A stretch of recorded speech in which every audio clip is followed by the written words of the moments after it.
What happened to the most popular guy in high school? In my HS, it was Stuart. Handsome, curly black hair with that one lock that was always on his forehead.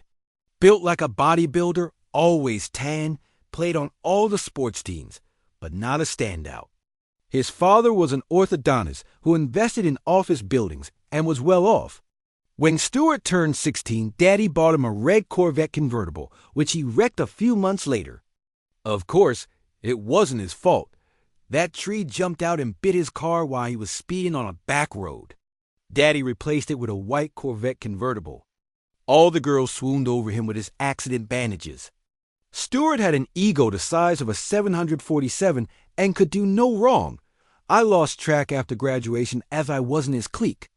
Years after my late 30s, I found out he was working as the president of Daddy's real estate empire and got caught taking bribes and kickbacks and paying off people like building inspectors, and was serving 10 years in prison. I can't imagine what life in prison was like for a pretty boy like that. The first person to come to mind was a guy a year ahead of me named Micah. Good looking, smart, star basketball player, and actually a totally nice, charismatic guy.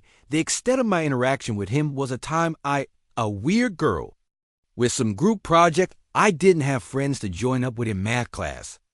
And he flashed me a big smile and invited me into his like I was doing him a favor. He graduated with a scholarship to Duke. A few years later, he was driving home for a winter break and died in a crash on the highway. One of my friends was a good guy.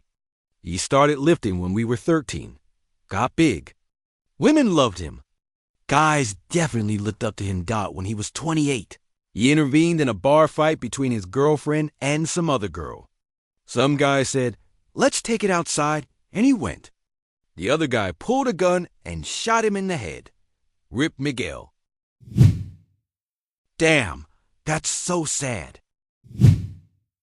There are so many unstable people out there. Gotta let that ego go. A lot of people out there with nothing to lose. And you don't want to roll the die that today is your unlucky day. I can't say, but I can say what one of the losers ended up like. Poor boy, clothes too small and worn till they ripped with shoes that had toes sticking out. Very few friends. Found the best woman on the planet. Worked hard and honest and retired happy, healthy and well-respected in his early 50s as a multimillionaire. Good for you. I was the biggest loser in high school. Parents moved frequently, so went to 5 different high schools. I also had delayed puberty, so looked like a 12-year-old dork. I nearly flunked out of college, but finally grew up and got a BA then MBA. Ended my career retired now at one of the largest software companies in the world. Married almost 40 years, kids, grandkids. Low multimillionaire also. Life is now great, but I worked very, very hard during my career. Wouldn't change a thing other than having more confidence in high school. If I can do it and be successful, anyone can. Got out of high school and started working like crazy. Other than that, pretty much like you.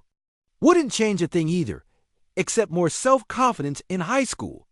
That being said, higher self-confidence in high school could have changed my whole life and drive. And I might have not made it to where I am.